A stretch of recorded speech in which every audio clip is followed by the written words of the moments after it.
They called it the Event Horizon Barrier, a shimmering wall of light that turned nuclear warheads into harmless sparks and reduced plasma beams to static. For 3 centuries, the Silos hegemony sat behind it, mocking the universe. They thought they were gods. They thought they were safe. They forgot one thing: humans don't play by the rules of physics when we're pissed off.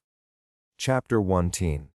The glass wall of the gods, the void of the Kalos system, was littered with the frozen husks of 1,000 civilizations. To look upon the Silos home, world, Aethelgard, was to look upon the ultimate middle finger to the cosmos. The shield wasn't just energy, it was a spatial distortion. Anything moving faster than a certain velocity was redirected into a pocket dimension. Anything moving slower was vaporized by the secondary thermal layer. It was the perfect defense. The Galactic Council had spent 2 centuries trying to find a frequency, a harmonic, or a sheer force of power that could crack it. They failed. The Council's Grand Admiral, a 4-armed avian species known for their tactical brilliance, finally declared Aethelgard the untouchable grave. Then, the Xylos began to expand. They didn't need to fight. They just moved their shields forward like an unstoppable glacier, crushing trade routes and swallowing moons. When they reached the edge of the Sol system, the Council sent a message to Earth: surrender. There is no mathematical variable that allows for your survival.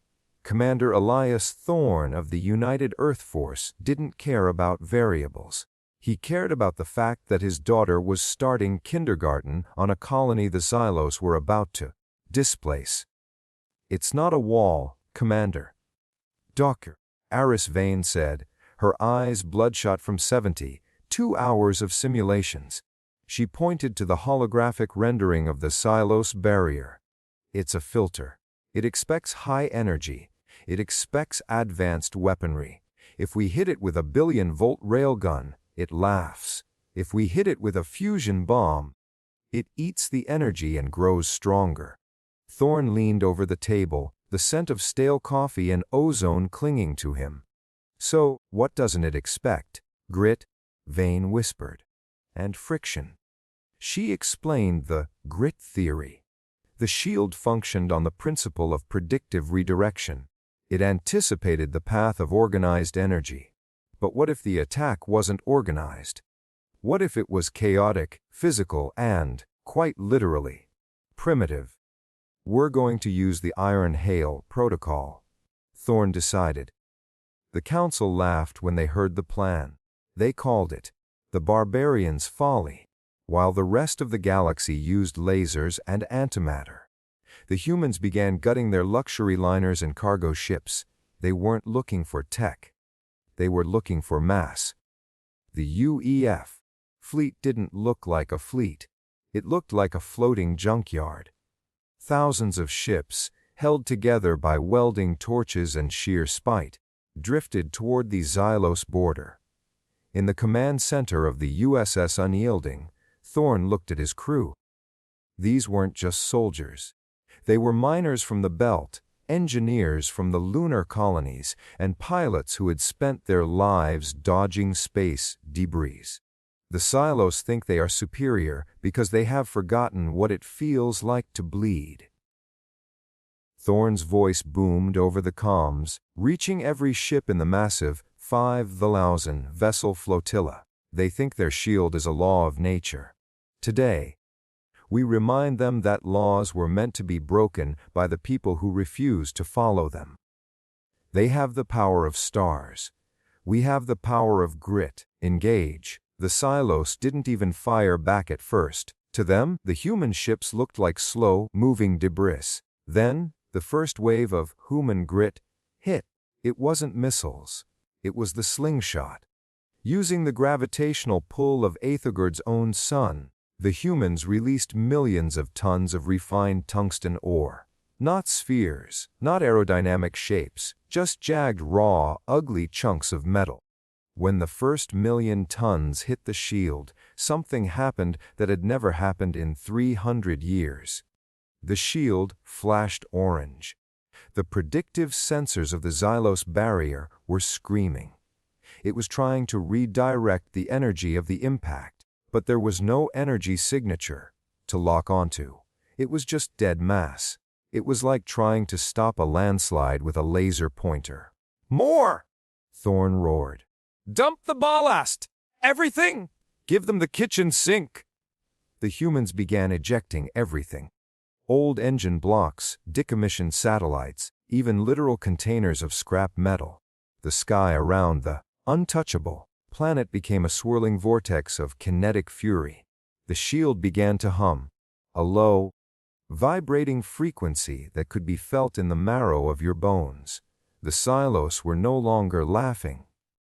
Their perfection was being eroded by the sheer, stubborn physical presence of human junk. The Xylos hegemony was not a race accustomed to alarm. For centuries, their history had been a clean, clinical progression of dominance. Their command centers were cathedrals of white marble and flowing liquid, silicon interfaces. When the first vibrations of the iron hail rippled through the planetary crust of Aethelgard, the High Archon, a being of translucent skin and 4 leadless eyes, simply adjusted a dial. "The primitives are throwing stones," the Archon remarked, his voice a melodic chime. "Increase the spatial displacement frequency by 0.4%. Vaporize the debris."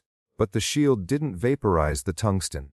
To vaporize something, you must apply heat.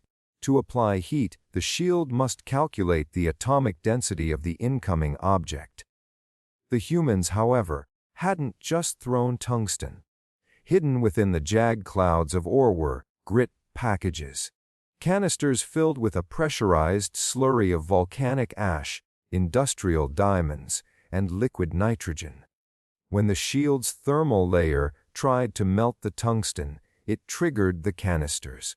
They exploded prematurely, coating the surface of the invisible shield in a thick, opaque layer of cooling soot and frozen crystalline dust. For the first time in history, the people of Aethelgard looked up and saw their shield. It wasn't a clear sky anymore.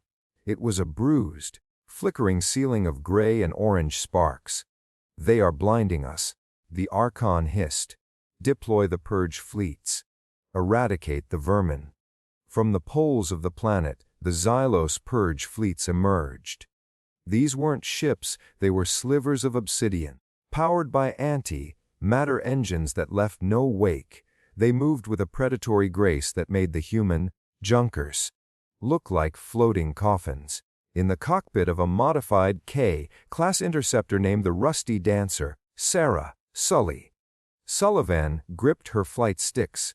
Her knuckles were white, her breath coming in ragged gasps against the visor of her helmet. "Sully, you see that gap?" Thorn's voice crackled through the interference. "The Xylos just opened a launch port at the North Pole. They're coming out." "I see, Commander," Sully replied, a grim smile touching her lips. "They look expensive. Let's see how they handle a bit of dirt." Sully wasn't carrying missiles. Her ship was essentially a cockpit strapped to a massive magnetic rail. Behind her, she towed a comet tail, a 3-mile-long cable attached to a cluster of magnetic mines and jagged asteroid fragments. As the obsidian Xylos ship screamed toward the human fleet, Sully didn't retreat. She accelerated. "She's going for a collision course?" an officer on the unyielding shouted. "No," Thorn whispered. "She's going for a haircut." Sully dived. She targeted the lead Xylos interceptor, a ship that cost more than a small human city. At the last microsecond, she fired her lateral thrusters, spinning the Dancer in a dizzying barrel roll. The comet tail whipped around behind her like a flail. The Xylos ship, moving at relativistic speeds, couldn't adjust. It hit the cable. The magnetic mines clamped onto its hull instantly. The asteroid fragments, traveling at 30 kilometers per second, shredded its delicate stabilization fins. The god ship didn't explode. It tumbled, its grace stripped away, and slammed into the very shield it had just exited. Because the shield was designed to stop incoming objects, but was currently confused by the suit layer. The returning ship's own signature caused a feedback loop. A hole opened. A tiny, microscopic pinprick in the invincible wall. "The wall is bleeding!" Sully screamed. "Hit the wound! Hit the wound!" The human fleet began to move. This was the grit Thorn had promised. It wasn't just physical material, it was the psychological refusal to accept the impossible. All ships, execute the battering ram maneuver, Thorn ordered. On the bridge of the Unyielding, the air was thick with the smell of burning wires. The ship was taking fire from the Xylos purge fleets. Beams of pure light were slicing through the human hulls like hot knives through wax. But for every human ship that died, 3 more moved forward, using the wreckage of their comrades as shields. This was the shock the Xylos couldn't process. Their AI-driven tactical computers calculated that once a fleet lost 15% of its mass, it would retreat. The humans were at 40% loss, and they were speeding up. Why do they not flee? The High Archon demanded, watching the sensor feeds. They are dying. Their ships are primitive. Their lives are short. Why do they persist? He didn't understand. To a Xylos, a ship was an asset. To a human, a ship was a tool. And if the tool broke, you used the jagged edge that was left to keep digging. We must look closer at what was happening inside the ships. In the engine room of the Unyielding, Chief Engineer Miller was literally holding a leaking coolant pipe together with his bare, gloved hands. The radiation alarms were screaming. "I can't hold it, Chief!" A young technician yelled over the roar of the failing fusion core. "You hold it or we all turn into stardust," Miller roared back. "We are the anchor! If we drop out of warp sync now, the whole line breaks. Think about the kids back on Mars! Think about the dirt! Hold the damn line!" This was the grit. It wasn't just the metal, it was the man. It was the refusal to let go of a pipe when your skin was blistering. It was the pilot who kept firing his cannons even after his life support had failed and he was breathing his last lungful of recycled carbon dioxide. The Xylos shield began to groan. A sound transmitted through the gravitational sensors of every ship in the system. It was the sound of a god crying out in pain. The suit, the debris, the magnetic feedback, and the relentless pounding of human mass were overloading the spatial processors.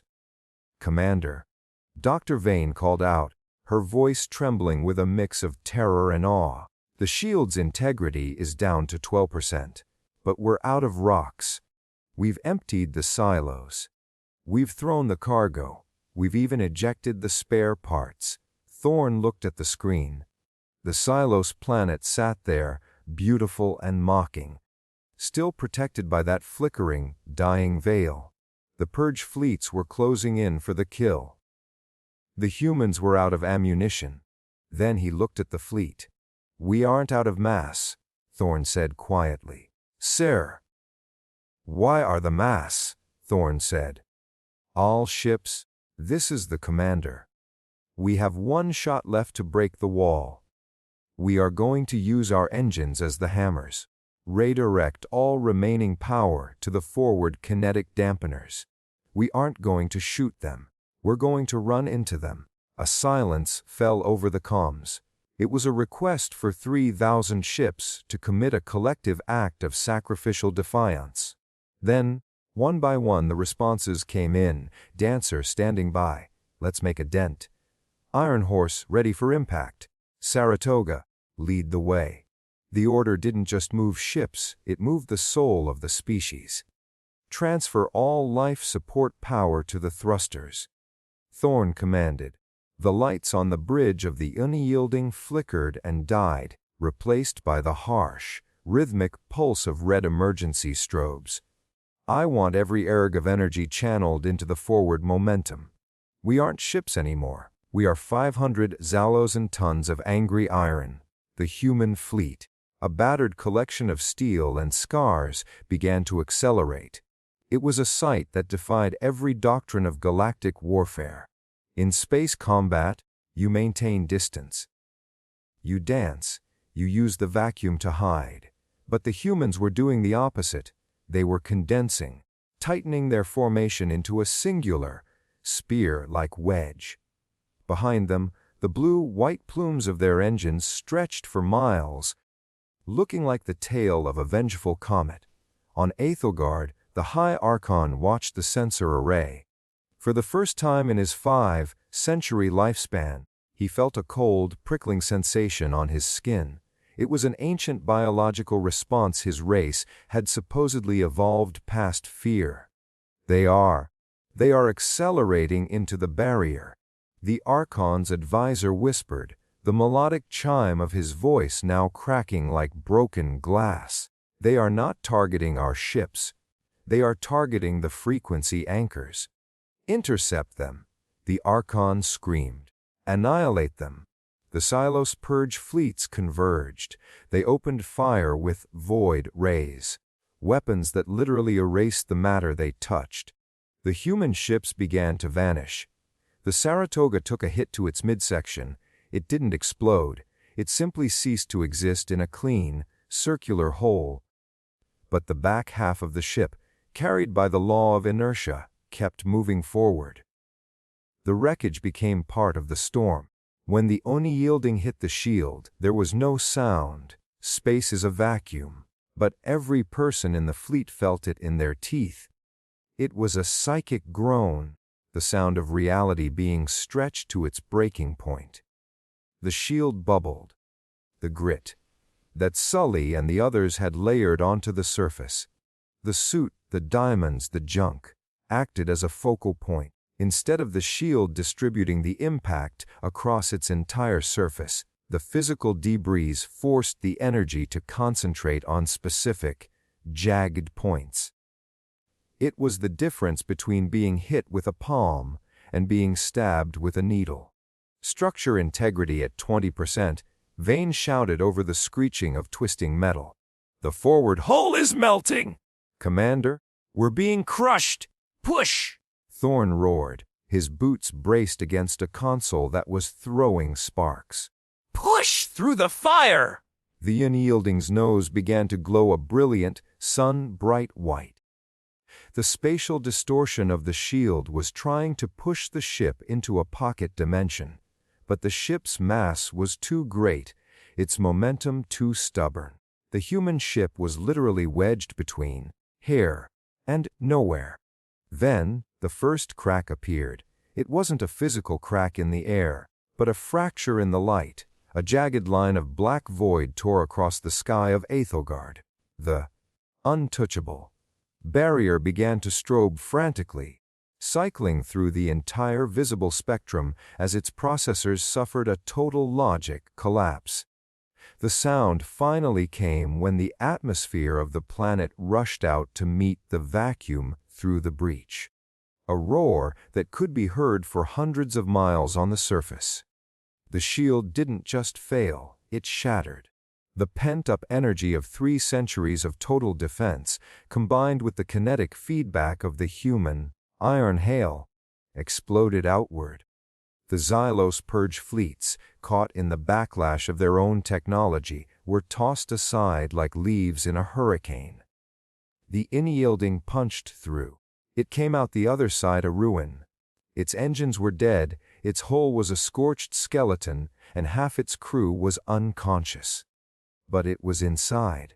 Thorn looked out the view screen. Below them lay the god city of Aethelgard, a sprawling metropolis of crystal towers and floating gardens that had never known the touch of a footprint, let alone the suit of war. The wall is down. Thorn coughed, wiping blood from his brow. Tell the ground teams. It's time to show them what grit looks like on land. The Silos were prepared for a space battle. They were prepared for a technological stalemate. They were not prepared for 50,000 humans in exoskeleton suits dropping from the sky in literal metal boxes. The human drop pods were just as crude as their ships. They were reinforced steel coffins with a heat shield and a prayer. They slammed into the pristine marble plazas of the Silos capital, shattering the delicate architecture. When the doors hissed open, the Silos guards, elegant beings in shimmering energy armor, stood ready with their precision rifles. They expected a formal surrender. They expected the humans to be cowed by the majesty of their civilization. Instead, they got Sjeet, Mike, Ox, Kowalski. Ox stepped out of his pod, his armor covered in the suit of atmospheric entry. He wasn't carrying a laser. He was carrying a 12-gauge automatic shotgun loaded with tungsten slugs and a serrated combat knife the size of a man's forearm. The Xylos fired a warning shot, a beam of light that sang past Ox's ear. Ox didn't flinch. He didn't calculate the odds. He just narrowed his eyes and sprinted. The Silos panicked. Their weapons were designed for clean kills. But the humans were fighting dirty. They used smoke grenades that blocked the Silos' infrared vision. They used physical wires to trip the hover tanks. They used the very crystal shards of the shattered buildings as improvised bayonets. The High Archon stood in his throne room as the sound of boots, heavy, rhythmic, thudding boots, echoed in the hallway. His elite guard had been neutralized not by superior firepower, but by superior will. The humans had walked through fire, climbed over the bodies of their own, and kept coming. The doors burst open. Commander Thorne walked in. He wasn't wearing a dress uniform. He was covered in oil, his arm was in a makeshift sling, and he smelled of sweat and burnt ozone. The Archon looked at him with a mixture of disgust and fascination. "You have destroyed the greatest work of art in the galaxy," the alien said, his voice trembling. "For what? A few rocks, a few borders. You are monsters, you have no elegance, no soul." Thorne walked up to the Archon, the heavy thud of his boots a stark contrast to the silent, hovering grace of the Silos. He leaned in close, so the Archon could see the dirt under his fingernails and the exhaustion in his eyes. "We don't need elegance," Thorne whispered. "We have grit. You built a wall because you were afraid of the universe. We built a bridge of our own bodies because we wanted to see what was on the other side. You lost the moment you thought a shield was more powerful than a heart that refuses to stop beating." The war didn't end with a grand explosion, but with a deafening silence. As the human grit soldiers secured the Silos central hub, the rest of the galaxy watched through long-range drones in stunned disbelief. The untouchable grave was now a crowded parking lot for human debris and smoking obsidian wreckage. The High Archon signed the surrender on a piece of physical paper. He didn't know how to use a pen. Thorne had to show him how to press the tip down until the ink, the blood of the machine, the Archon called it, stained the surface. "The shield is gone," the Archon whispered, looking up at the jagged black scars in the sky where the spatial distortion had collapsed. "The universe is loud. It is cold. That's called reality," Thorne replied, pocketing the paper. "Welcome back to it." The Galactic Council, previously ready to abandon Earth to its fate, suddenly arrived with humanitarian aid and diplomats draped in silk. They were terrified. If the humans could break the Xylos, what could they do to the rest of the Council? But Thorne didn't want their trade routes or their seats on the board. He wanted a guarantee that no wall would ever be built again to isolate a species from the consequences of their actions. The humans didn't occupy Aethelgard. They didn't have the patience for it. They simply left a single, massive monument in the center of the capital. A 10-ton block of raw, unrefined tungsten ore with a single sentence etched into it in every known language. And now I'm abito to HWHOR I religato bled. The journey home was not a victory parade. Of the 5,000 ships that had set out to defy the shield, fewer than 200 were capable of making the jump back to Sol under their own power. The rest were towed, their hulls looking like Swiss cheese, their crews sleeping in corridors because the cabins had been depressurized. In the med bay of the Unyielding, Dr. Vane sat beside Sully. The pilot's hands were bandaged, her eyes covered by a sensory deprivation wrapped to heal the flash, burns from the shield's collapse. "Did we do it?" Sully asked, her voice a thin rasp. "We broke it, Sully," Vane said, squeezing her hand. The whole galaxy saw. "They're calling us the Breakers." "I don't feel like a breaker," Sully whispered. "I feel like I've been through a trash compactor." "That's the grit," Vane said softly. "It's not pretty. It's not heroic in the way the Holovids say. It's just holding on when everything else has let go." Thorne stood on the observation deck as the blue marble of Earth finally came into view. He thought of his daughter. He thought of the thousands of families who would receive a folded flag instead of a hug. He realized that grit wasn't just a military strategy. It was a debt paid by the few so the many could live in a world without walls. As the human engineers began the process of dismantling the remains of the Silos barrier technology for study, they found something that stopped them cold. It wasn't a weapon. It wasn't a power source. Deep within the core of the Xylos mainframe, Dr. Vane discovered a series of encrypted files dating back 500 years. The Silos hadn't built the shield to keep the galaxy out. They had built it because they were hiding. The files contained images of a deep void entity, a biological swarm that moved between galaxies, consuming the very fabric of space-time. The Silos had seen it coming, and instead of fighting, they had turned themselves into a hermit kingdom, hoping the predator would pass them by if they remained invisible. The shield wasn't a symbol of strength. It was a symptom of total, paralyzing cowardice. "Commander," Vane said, showing Thorne the data. "By breaking the shield, we've essentially rung a dinner bell. The Silos were right to be afraid. Something is coming. Something much worse than a high-tech empire." Thorne looked at the sensor readings of the approaching swarm. A darkness that stretched across light years. He didn't tremble. He didn't call for a shield to be built around Earth. He turned to his communications officer. "Signal the fleet," Thorne said.